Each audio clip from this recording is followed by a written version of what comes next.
And we're coming back to you live from the recording booth. I'm Sean. And I'm Zach. All right, boys and girls and chickens. Guys, gals, and non-binary pals. I just hate that phrase. Same. Not because I'm against that. Because, whatever. But it rhymes, Sean. But it rhymes. And that's really the issue. Yeah. People who rhyme, don't even get me started. People who rhyme should die. Wait, Sean, I just rhymed while we were walking up here. At what time? Oh, let me get the exact time out. Oh. It was, 11:33. Oh, right around when we were eating those limes. Yeah. And we saw that dime. Stop! God, if you're gonna write poetry, that's fine. Yeah. Just don't speak to me ever again in rhymes. I can't think of another I'm. I keep thinking like an Australian Sublime accent, crikey. And I can say like, what's your name? doesn't count. Crikey! That was amazing. You don't think that counts? Come on. No, man. No, I'm sorry. What's your name? It's like us saying mountain. Well, that's just a shime. That was pretty good, actually. I can't hate anymore. I've been converted. I'm allowed to rhyme now? No. Well, that's just a crime. Actually, yes. Because if you're allowed to, you won't feel like you want to anymore. You're right. I have zero desire to rhyme. Perfect. So, Sean, you said you had something for us today. Okay. Got stuck on repeat there. The best part was like, you had the exact same tone and everything. So it actually could have just been like a repeat. Maybe it will be in the recording. Who knows what Sean will do at editing. I mean, it was, though. Sean's zany editing skills. Wow! What just happened with the audio there? Whoa! You see that picture? Come on! Sean, I'm getting a little riled.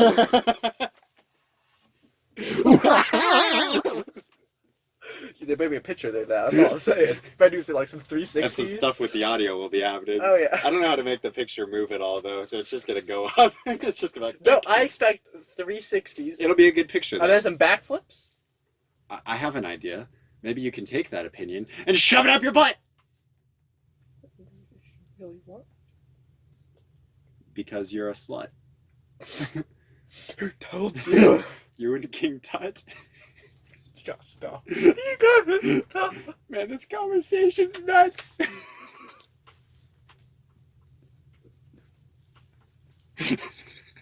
I get freaking riled. Getting riled? I'm so riled. I'm trying not to encourage you by just not saying anything. It doesn't even matter because you're just enjoying it too much. I'm sad that you're so riled. Maybe we should go out into the aisle? Or, since you were with King Tut earlier, we could go to the Nile.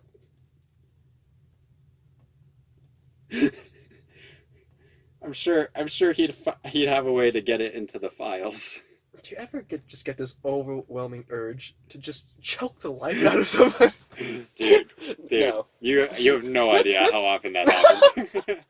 You're like, well, I mean, that's already happened 5 times today. Literally one of my favorite songs. Everyone look this song up. It's great. It's called Choke.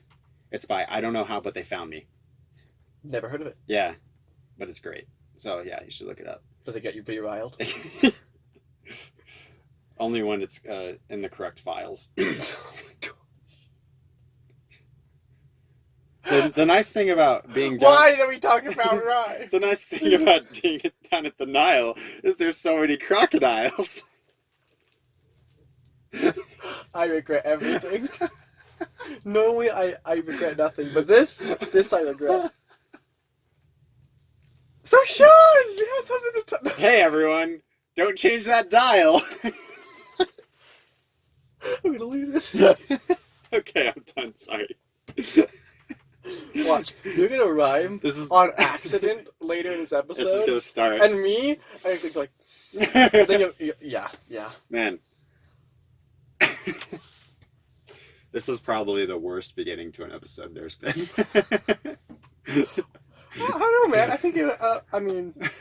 What? Yeah. You think it's great? Yeah. Oh Sean, my gosh! your rhymes were just so heart-touching. Is this and even on? It is. It doesn't feel like it. I know, it's hot. I know. Freaking take off my shirt. Just kidding. Sean. That'll get you riled. Sean. Family friendly. Oh, you're right. We don't want them to see. Remember when you bleeped out what I said that one time? I remember. We don't want anyone to see my my bosom. Yeah, keep your bosom to yourself, Sean. But I'm just saying, if we both took off our shirt, it wouldn't be weird because we'd just be bosom buddies. Don't you want to be my bosom buddy? I'm gonna move on now. So I was. I broke Zach. Oh no. Zach, please, it's okay. I want you to know, I'm changing your contact in my phone. What am I right now? Slippery water sausage snail. Dang, but that's such a good one. It is pretty good. Okay. So here's what I was thinking about. So this morning, I was trying to decide what to talk about, and last semester in my ethics class, we took a day where we were talking about friendship and the different types of friendship. So originally I was going to talk about that. So nothing that we have, of course. Yeah, exactly. Okay, just Actually, well, get it out of the way. potentially. Whoa. There's different types of friendship, and some of them are more shallow than others. I mean, it's got to be the bottom of the barrel. But as we were talking in personality theory, in my personality theory class, in the class which I take, which is called personality theory. Who knew? Covered all my bases there. We were talking about Rorschach, the ink blot tests, and apparently Rorschach was not the first guy to do ink blots. There were people were working. So you're saying with he's a fraud? No, his were the best. I think he put the most effort into it and wrote a bunch of books on it. So like he kind of did the most with it. But there was this guy, I can't remember his name. I think it was Han or Hen. I think I spelled it with an E, which confused me, but my professor pronounced it Han. Whatever. But What's his last name? Solo? It was not. Okay. Han was his last name. Oh. Yeah. What's Solo's first name? Yeah, Solo Han. But he was doing ink blots, but instead of because the purpose of an ink blot is to delve into the subconscious mind, right? It's to be able to break down defense mechanisms that are keeping you from remembering these things, so that when you say it, you can like, oh, this person seems to be bringing up, their parents a lot, so maybe there's an issue with their parents there, and be able to work that way with it. Okay. That's probably a fairly modern view of it, I will say. I don't know how Freud feels about it, but we don't really care how Freud feels about anything, honestly. Anyways, this guy was doing ink blots, but instead of taking it from like that angle, he was having people. He was trying to delve into like their creative mind. Which I don't really know what that means, but this is what it made me think of. It made me kind of sad. Okay, but here's why. So I remember like me, even in high school, but like especially as like a child, like how creative I was, right? So like I remember like laying in bed at night and just like creating stories in my mind. And that's what would like put me to sleep. I would be like whatever I was into at the time, like whether it was like, I don't know, like when I was young, like Percy Jackson, Harry Potter, like I would put myself as a character in that world. I would build a story for myself. It was basically fan fiction, but with a lot less of the gross stuff. Like basically none. It was just like me, like. So there was some. You said basically. Let's talk about that. But like, so I was thinking about that. So nothing like Clay's fanfiction. No. Okay. I don't even know what's going on there. Freud would have a field day with that. Boy, oh boy, would he be like, woo! It's exactly what I want in my life. That impression was amazing. So, Okay, sorry.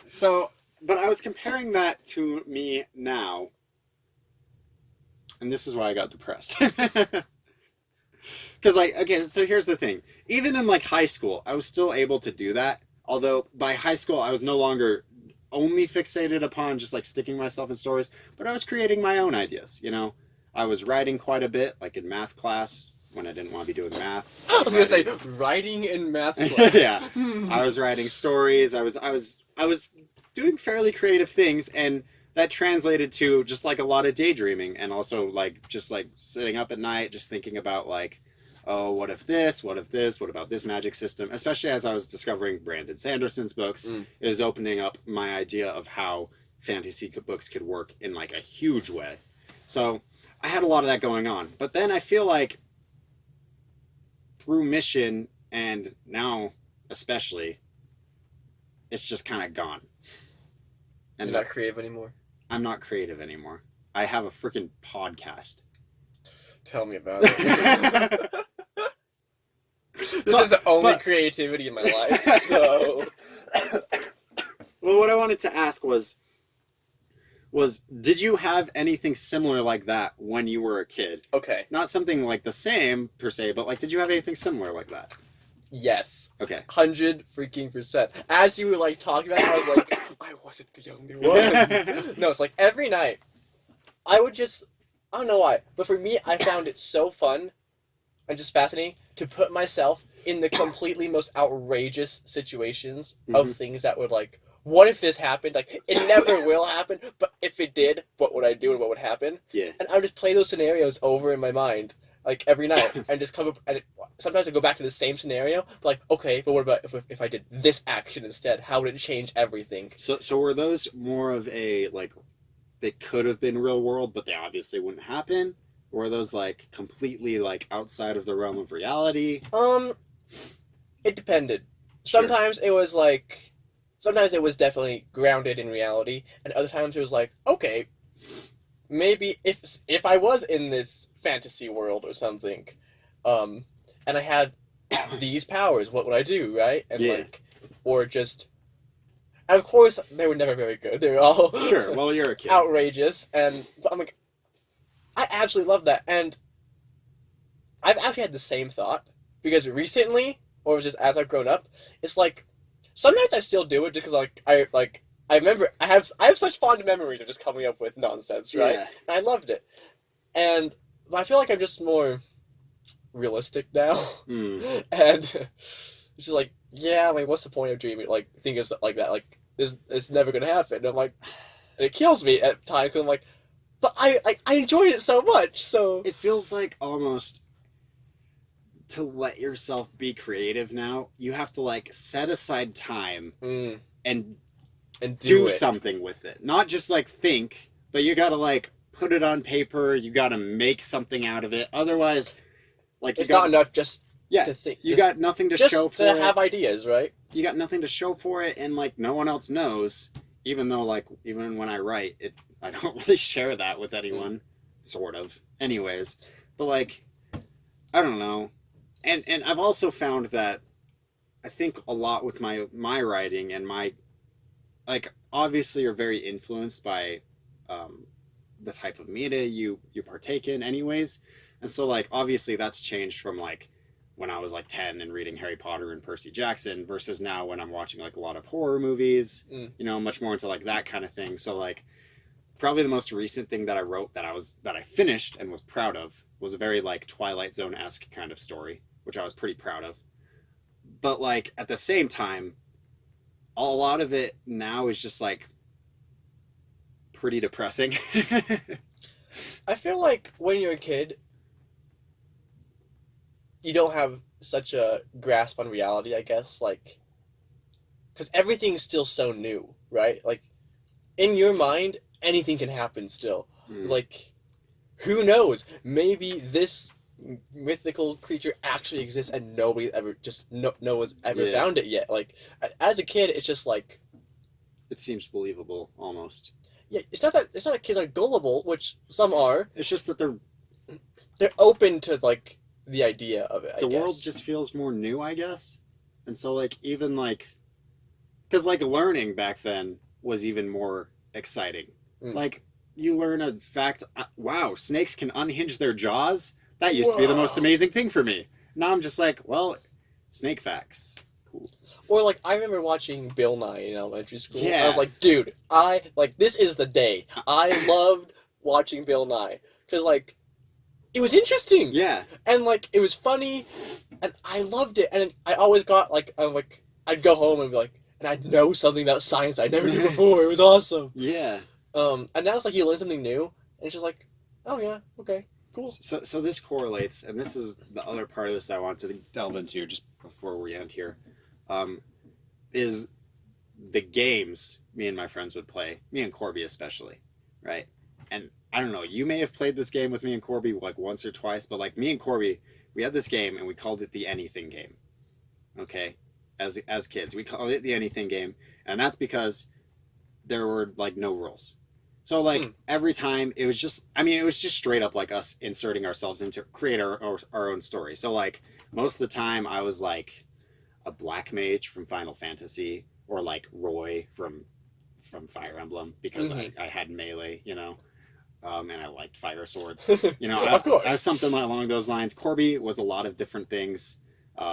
Like maybe like a bender from Avatar, something like that. We had other friends who would be like stormtroopers, and we just all collide these universes together. And the only rule was we cannot kill each other. So that way, like the game wouldn't end. Right.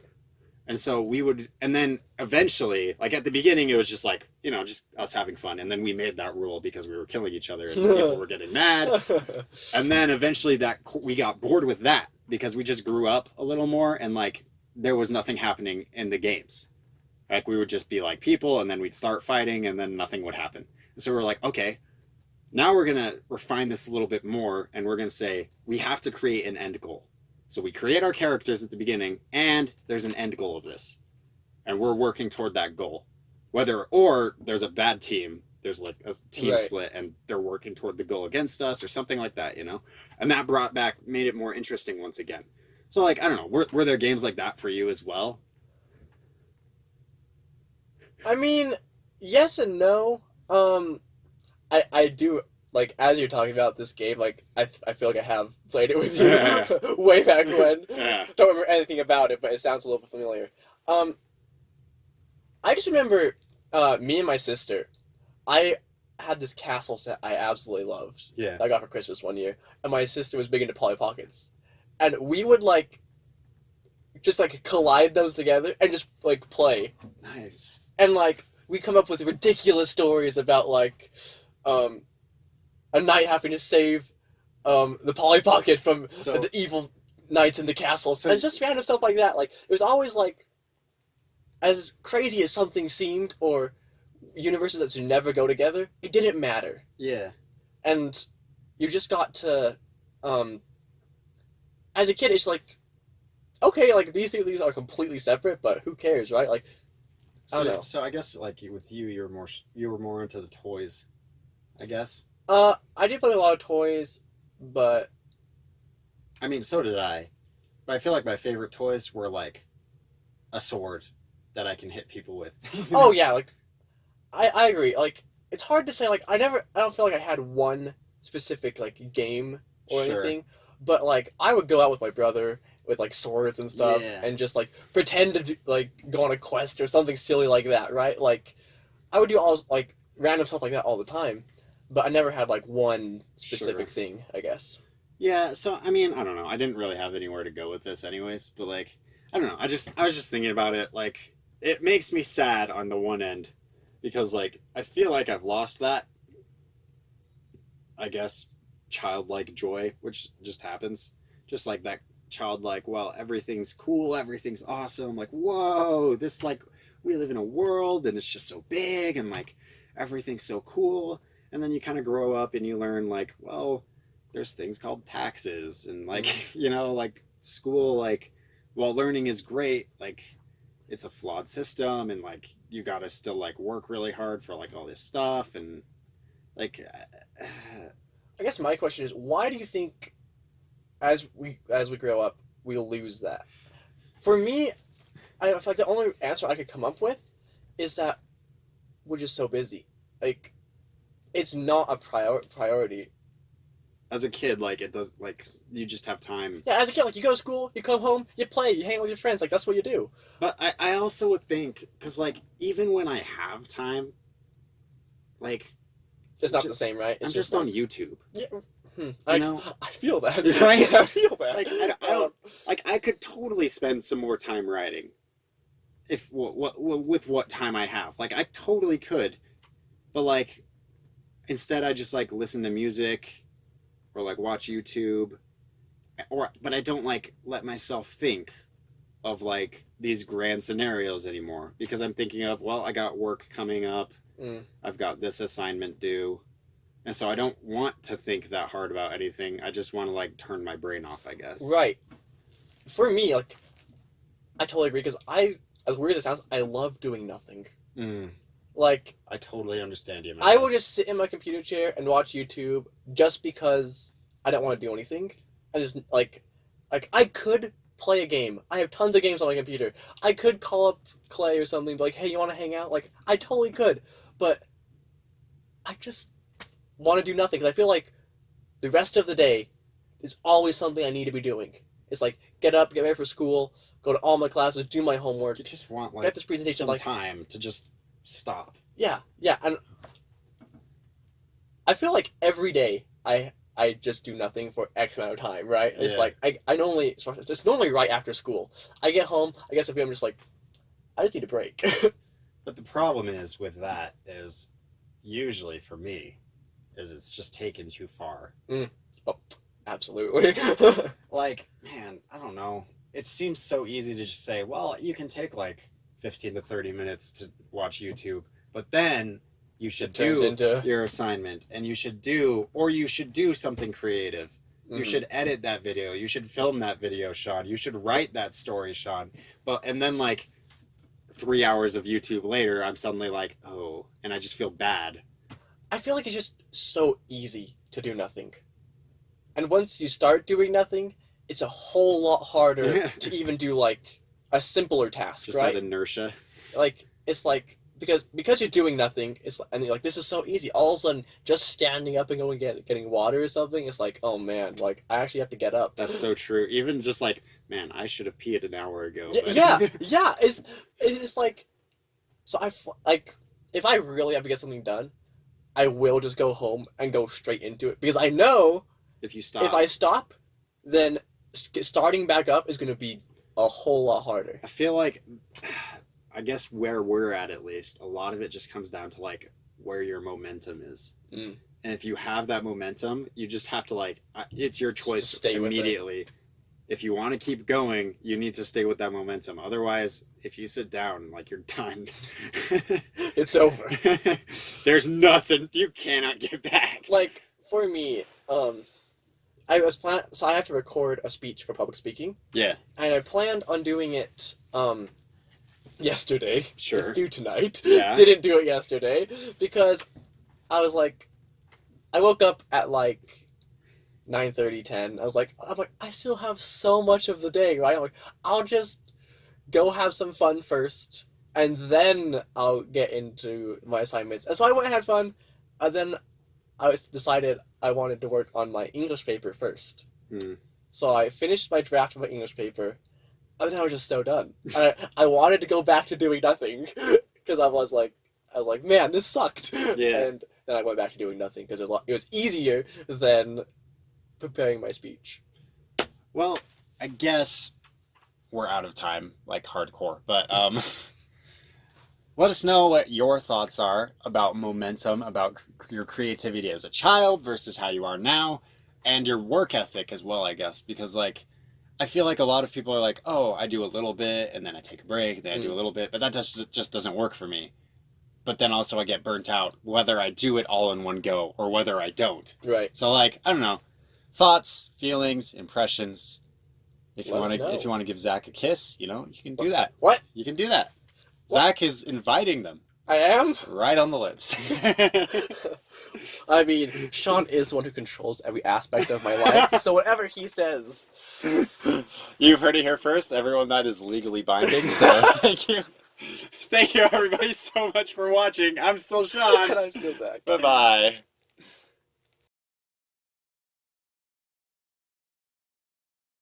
Speaking, everybody loves to speaking, everybody loves to speak. You can do it. Man, it was gonna kill you with how funny it was. Honestly, you were gonna be like, whoa. I once thought Sean was funny, but now I know he wasn't even at his full power level. Well, now I'm disappointed that you don't remember. Tell me, Sean! Remember it already, dang it! Let's see, we were walking.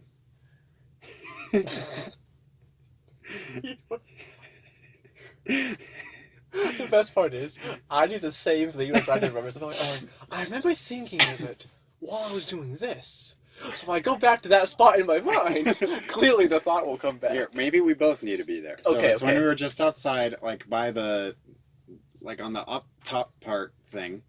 Yep, okay, yep, got it. Next to where like all the food court stuff is. Yes. Right? And Yep. we're walking along. Mm-hmm. And Oh, well, was it related to anything we were talking about? no. Okay, perfect. So all that nonsense aside, what sparked it, Sean? Like, Well, we were as you were walking, what made you think this? we were talking about spicy nugs, and what you were asking me, like if I had something great to talk about, Mhm. right? And I was like, I kind of do, and I was explaining how it wasn't going to be great, and then I Like thought, always. and then I thought, oh, this would be great for like the end part, so I just need to remember to say it at the beginning, and now we're here. And so what was that thought, Sean? You're supposed to be able to tell me. Oh, shoot. I thought I was just here to guide you on your journey. No. Not to You're not think like a your therapist, man. You need to tell me, man. Tell me what it was. Here, just look me in the eye. Just read my subconscious. You have beautiful eyes.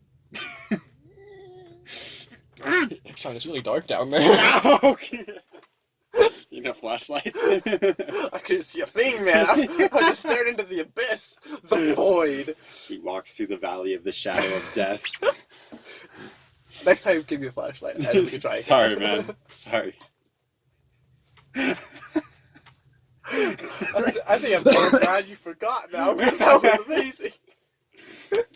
A plus, Zach. A plus for Thank you. Man, Zach is so funny. I always thought he was a little funny, but now I know he's never been using his true power level.